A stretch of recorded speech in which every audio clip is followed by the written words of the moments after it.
ओम शांति।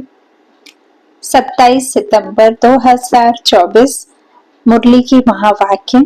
आज के साकार मुरली का सार।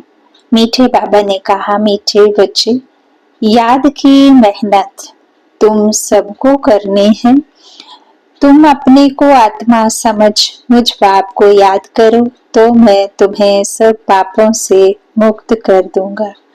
प्रश्न, सर्व की सदगति का स्थान कौन सा है जिसके महत्व का सारी दुनिया को पता चलेगा?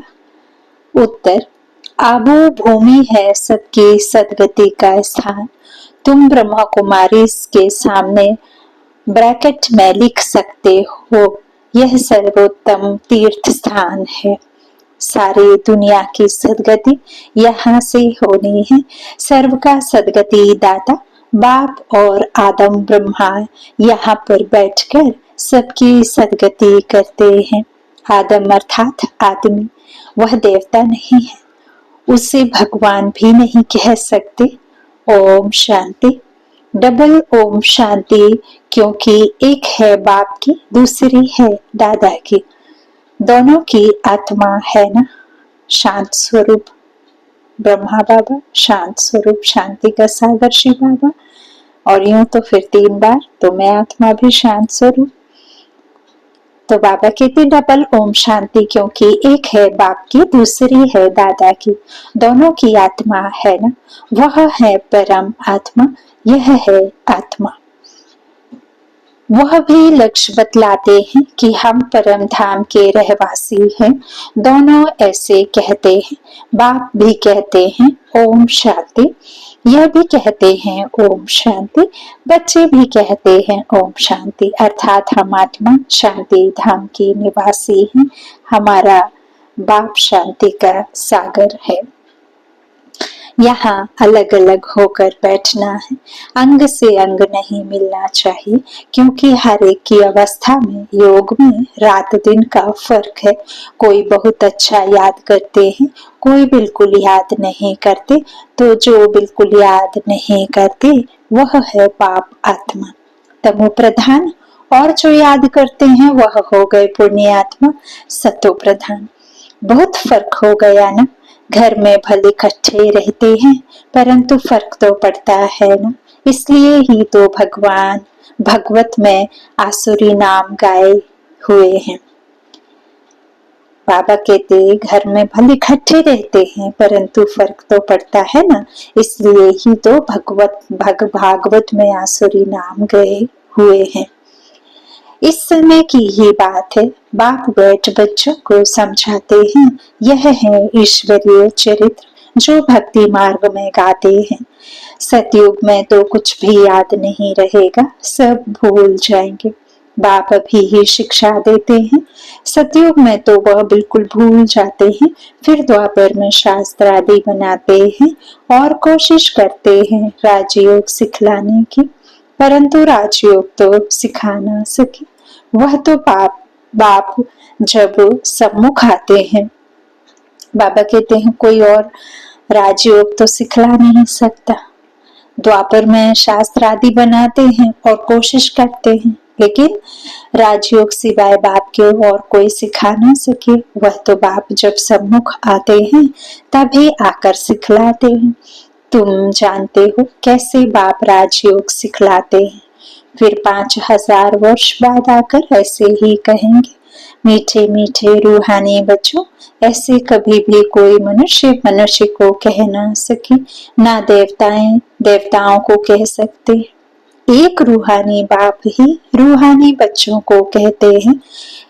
एक बार पार्ट बजाया, फिर 5000 वर्ष के बाद पार्ट बजाएंगे, क्योंकि फिर तुम सीढ़ी उतरते हो ना। तुम्हारी बुद्धि में अब आदि मध्य अंत का राज है। जानते हो वह है शांति धाम अथवा परम धाम। हम आत्माएं भिन्न भिन्न धर्म के सब नंबरवार वहां रहती हैं। निराकारी दुनिया में जैसे स्टार्स देखते हो ना, कैसे खड़े होते हैं, कैसे खड़े हैं, कुछ देखने में नहीं आता। ऊपर में कोई चीज नहीं है, ब्रह्म तत्व है। यहाँ तुम धरती पर खड़े हो, यह है कर्म क्षेत्र। यहाँ आकर शरीर लेकर कर्म करते हैं। बाप ने समझाया है, तुम जब मेरे से वर्षा पाते हो तो 21 जन्म तुम्हारे कर्म अकर्म हो जाते हैं, क्योंकि वहाँ रावण राज्य ही नहीं होता है। वह है ईश्वरीय राज्य जो अब ईश्वर स्थापन कर रहे हैं। बच्चों को समझाते ही रहते हैं, शिव बाबा को याद करो तो स्वर्ग के मालिक बनो। स्वर्ग शिव बाबा ने स्थापन किया था, किया ना। आप वापस कर रहे हैं और सदा करते रहेंगे, कल्प कल्प करेंगे। तो शिव बाबा को और सुख धाम को याद करो, पहले पहले शांति धाम को याद करो तो चक्र भी याद आएगा। बच्चे भूल जाते हैं, इसलिए घड़ी घड़ी याद कराना पड़ता है। हे मीठे बच्चों, अपने को आत्मा समझो और बाप को याद करो तो तुम्हारे पाप भस्म हो। प्रतिज्ञा करते हैं, तुम याद करेंगे तो पापों से मुक्त करूंगा। बाप ही पतित पावन सर्वशक्तिमान अथॉरिटी है। उनको वर्ल्ड ऑलमाइटी अथॉरिटी कहा जाता है। वह सारे सृष्टि के आदि मध्य अंत को जानते हैं, वेदों शास्त्रों आदि सबको जानते हैं। तब तो कहते हैं इनमें कोई सार नहीं। बाबा कहते गीता में भी कोई सार नहीं है। भल वह सर्व शास्त्र मई शिरोमणि है माई बाप, बाकी सब हैं बच्चे। जैसे पहले पहले प्रजापिता ब्रह्मा है, बाकी सब बच्चे हैं। प्रजापिता ब्रह्मा को आदम कहते हैं, आदम माना आदमी। मनुष्य है ना, तो इनको देवता नहीं कहेंगे, एडम को आदम कहते हैं। भक्त लोग ब्रह्मा एडम को देवता कह देते। बाप बैठ समझाते हैं, एडम अर्थात आदमी ना देवता ना भगवान है। लक्ष्मी नारायण है देवता, डीटीज्म है पैराडाइज में। नई दुनिया है ना, वह है वंडर ऑफ द वर्ल्ड। बाकी तो वह सब है माया के वंडर। द्वापर के बाद माया के वंडर्स होते हैं। ईश्वरीय वंडर है हेवन स्वर्ग, जो बाप ही स्थापन करते हैं। अभी स्थापन हो रहा है। यह जो देलवाड़ा मंदिर है, इसकी वैल्यूज का किसको भी पता नहीं है। मनुष्य यात्रा करने जाते हैं तो सबसे अच्छा तीर्थ स्थान यह है। तुम लिखते हो ना, ब्रह्मा कुमारी ईश्वरीय विश्वविद्यालय आबू पर्वत, तो ब्रैकेट में यह भी लिखना चाहिए सर्वोत्तम तीर्थ स्थान चारों धाम। बाबा का घर मुक्ति जीवन मुक्ति दाता का जो स्थान है वही तो तीर्थ स्थान है, जहाँ भगवान आते हैं, भगवान की भूमि। क्योंकि तुम जानते हो सर्व की सदगति यहाँ से होती है, यह कोई जानते नहीं। जैसे सर्वशास्त्रमयी शिरोमणि गीता है, वैसे सर्वशास्त्र तीर्थों में श्रेष्ठ तीर्थ आबू है। तो मनुष्य पढ़ेंगे, अटेंशन जाएगा। सारे वर्ल्ड के तीर्थों में यह है सबसे बड़ा तीर्थ, जहाँ बाप बैठ सबकी सदगति करते हैं। तीर्थ तो बहुत हो गए हैं, गांधी की समाधि को भी तीर्थ समझते हैं। जब जाकर वहां फूल आदि चढ़ाते हैं, उनको कुछ पता नहीं है। तुम बच्चे जानते हो ना, तो तुमको यहाँ बैठे दिल अंदर बड़ी खुशी होनी चाहिए। हम हेवन की स्थापना कर रहे हैं। अब बाप कहते हैं, अपने को आत्मा समझ मुझे याद करो। पढ़ाई भी बहुत सहज है, कुछ भी खर्चा नहीं लगता है। तुम्हारी मम्मा को 1 पाई खर्चा लगा? बिगर कौड़ी खर्चा पढ़कर कितनी होशियार नंबर 1 बन गई सरस्वती मम्मा ना। अब उनका उम्र तो नहीं था, वो कोई वृद्धावस्था में तो नहीं थी, फिर भी उन्हें मम्मा क्यों कहा, है ना। ये भी बाबा ने बताया, बहुत होशियार थी, वही तो है सरस्वती, है ना। सरस्वती की देवी जो बनती हैं, है ना, ज्ञान ज्ञानेश्वरी बन के राजराजेश्वरी बनती, तो बाबा कहते हैं बिना पाई खर्च के बन गई। कितनी होशियार नंबर 1 राजयोगिन बन गई ना। मम्मा जैसी कोई भी नहीं निकली है। देखो, आत्माओं को ही बाप बैठ पढ़ाते हैं, आत्माओं को ही राज्य मिलता है। आत्मा ने ही राज्य गंवाया है। इतनी छोटी सी आत्मा कितना काम करती है। बुरे ते बुरा काम है विकार में जाना। आत्मा 84 जन्मों का पाठ बजाती है, छोटी सी आत्मा में कितनी ताकत है, सारे विश्व पर राज्य करती है। इन देवताओं की आत्मा में कितनी ताकत है। हर एक धर्म में अपनी अपनी ताकत होती है ना। क्रिश्चियन धर्म में कितनी ताकत है, आत्मा में ताकत है जो शरीर द्वारा कर्म करती है। आत्मा ही यहाँ आकर इस कर्म क्षेत्र पर कर्म करती है। वहां बुरा कर्तव्य होता नहीं। आत्मा विकारी मार्ग में जाती ही तब है जब रावण राज्य होता है। मनुष्य तो कह देते विकार सदैव है ही, तुम समझा सकते हो। वहां रावण राज्य ही नहीं तो विकार हो कैसे सकते। वहां है ही योग बल। भारत का राजयोग मशहूर है, बहुत सीखना चाहते हैं, परंतु जब तुम सिखलाओ और तो कोई सिखला ना सके। जैसे महर्षि था, कितनी मेहनत करता था योग सिखलाने के लिए, परंतु दुनिया थोड़े ही जानती कि यह हठ योगी राजयोग कैसे सिखलाएंगे। चिन्मयानंद के पास कितने जाते हैं, एक बार वह कह दें कि सचमुच भारत का प्राचीन राजयोग सिवाय बीके के कोई समझा नहीं सकते हैं तो बस, परंतु ऐसा कायदा नहीं जो अभी यह आवाज हो। सब थोड़े ही समझेंगे, बड़ी मेहनत है, महिमा भी होगी पिछाड़ी में। कहते हैं ना, अहो प्रभु, अहो शिव बाबा, आपकी लीला। अभी तुम समझते हो तुम्हारे सिवाय बाप को सुप्रीम बाप, सुप्रीम टीचर, सुप्रीम सतगुरु और कोई समझते नहीं। यहाँ भी बहुत हैं जिनको चलते चलते माया हैरान कर देती है तो बिल्कुल बेसमझ बन पड़ते हैं। बड़ी मंजिल है, युद्ध का मैदान है, इसमें माया विघ्न बहुत डालती है। वो लोग विनाश के लिए तैयारी कर रहे हैं, तुम यहाँ 5 विकारों को जीतने के लिए पुरुषार्थ कर रहे हो।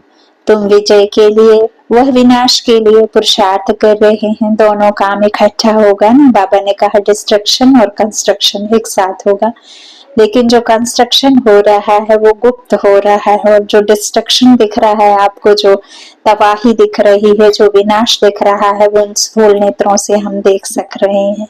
और महाभारत की यही लड़ाई है। ऐसे कोई बाबा कहते हैं वो पुराणों वाली बात नहीं है, यह असली महाभारत की लड़ाई है। अब जो साइंस विनाश के कार्य में सहायता कर रही है, प्रकृति अपना सफाई कर रही है, प्रकृति अपना स्वरूप बदलेगी। तमो प्रधान से सतो प्रधान बनने के लिए सफाई तो बहुत जरूरी है। तो बाबा कहते हैं जो साइंस निकाल रही है, जो भी, चाहे वो लड़ाई करे, वार के लिए गन निकाले या किसी भी तरह के बॉम्ब्स निकाले, तो बाबा कहते हैं वो सब सर पे गिरेंगे या जिस देश पे गिरेंगे तो ऐसा तो नहीं है कि वो फूल बन करके नीचे उतरेंगे, विनाश ही करेंगे ना। तो ये सब भी बाबा कहते हैं एक तरफ विनाश, एक तरफ स्थापना का कार्य चल रहा है। तो बहुत विघ्न जो बाबा कहते हैं कि देखो ऐसे डालती है, तो ये जो साइंस में भी अपना कर रही है। और तुम जो 5 विकारों को जीतने के लिए पुरुषार्थ कर रहे हो, तो तुम विजय के लिए व विनाश के लिए पुरुषार्थ कर रहे हैं। दोनों काम इकट्ठा होगा ना। अभी टाइम पड़ा है, हमारा राज्य थोड़े ही स्थापन हुआ है, राजाएं प्रजा अभी सब बनने हैं। कोई लक्ष्मी नारायण से तो राज्य नहीं चल जाएगा, प्रजा भी चाहिए होगी ना। तो बाबा कहते हैं अभी तो प्रजा बन रही है। तुम आधा कल्प के लिए बाप से वर्षा लेते हो, बाकी मोक्ष तो कोई को मिलता नहीं। वह लोग भल कहते हैं फलाने ने मोक्ष को पाया, मरने के बाद उनको थोड़े ही मालूम है कि कहाँ गया, ऐसे ही गपोड़े मारते रहते हैं। तुम जानते हो जो शरीर छोड़ते हैं वह फिर दूसरा शरीर जरूर लेंगे, मोक्ष पा नहीं सकते। ऐसे नहीं कि बुदबुदा पानी में लीन हो जाता है। बाप कहते हैं यह शास्त्र आदि से भक्ति मार्ग की सामग्री है। और जो शास्त्र हैं, बाबा कहते वो माए बाप नहीं है, वो तो काका चाचा मामा है, माई बाप।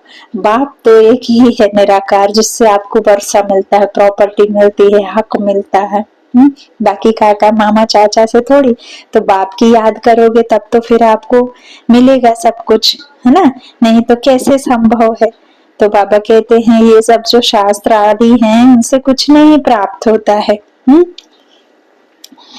तो बाबा कहते हैं ये सब जो भी है वो भक्ति मार्ग की सामग्री है। तुम बच्चे सम्मुख सुनते हो, गर्म गर्म हलवा खाते हो।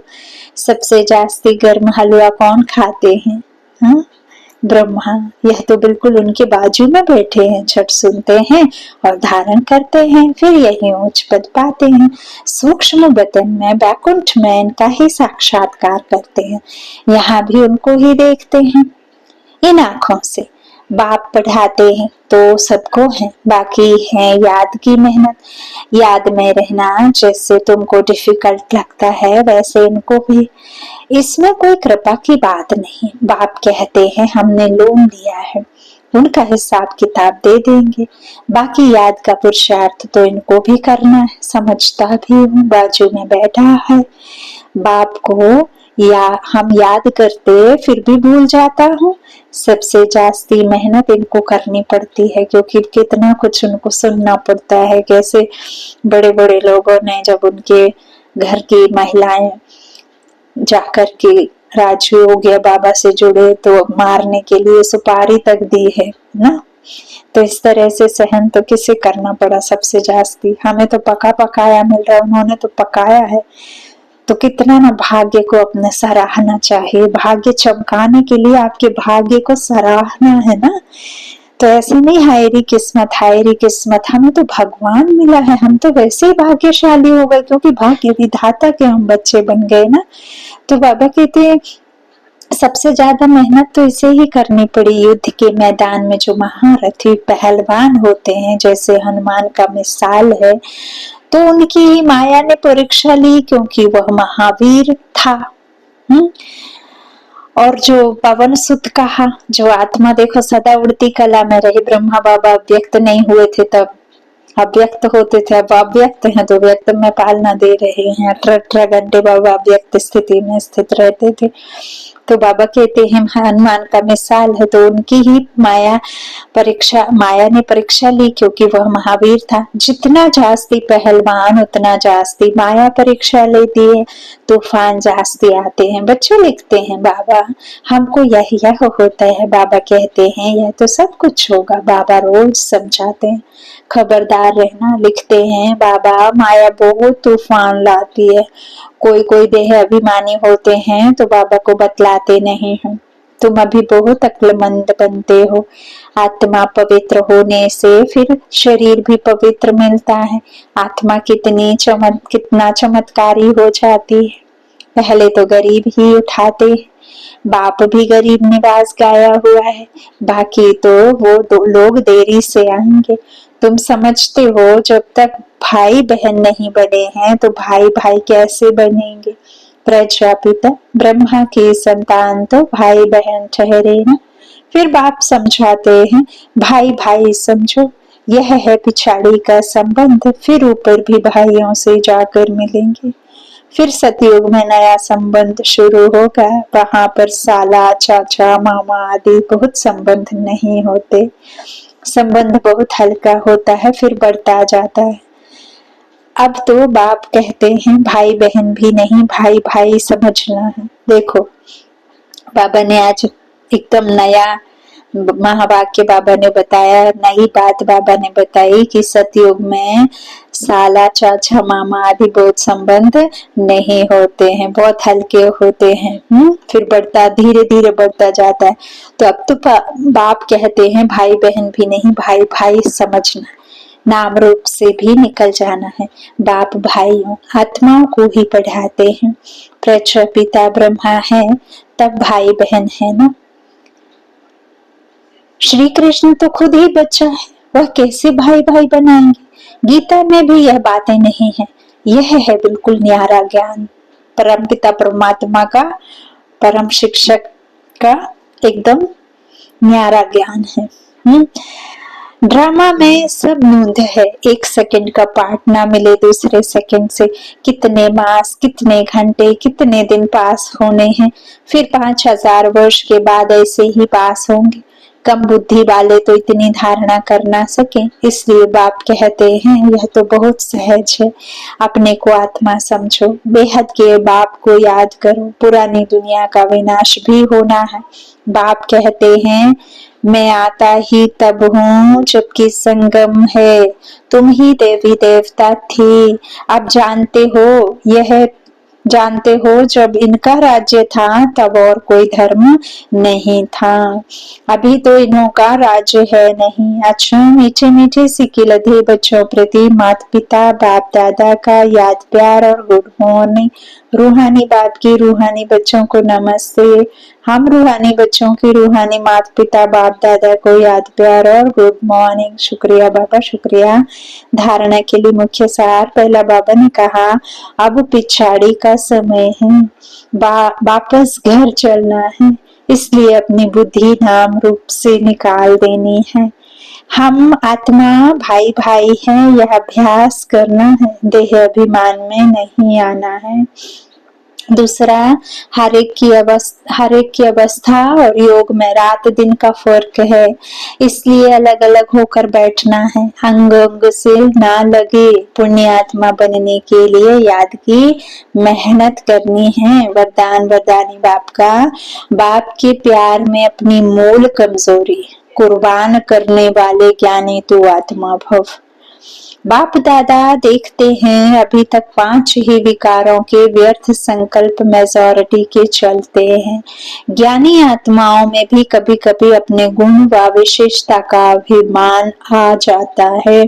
हर एक अपनी मूल कमजोरी व मूल संस्कार को जानता भी है, उस कमजोरी को बाप के प्यार में कुर्बान कर देना यही प्यार का सबूत है। स्नेही व ज्ञानी तू आत्माएं बाप के प्यार में व्यर्थ संकल्पों को भी न्यौछावर कर देती हैं। स्लोगन, स्वमान की सीट पर स्थित रहे, सर्व को सम्मान देने वाले माननीय आत्मा बनो। स्वमान की सीट पर स्थित रहे, सर्व को सम्मान देने वाले माननीय आत्मा बनो। अच्छा, ओम शांति।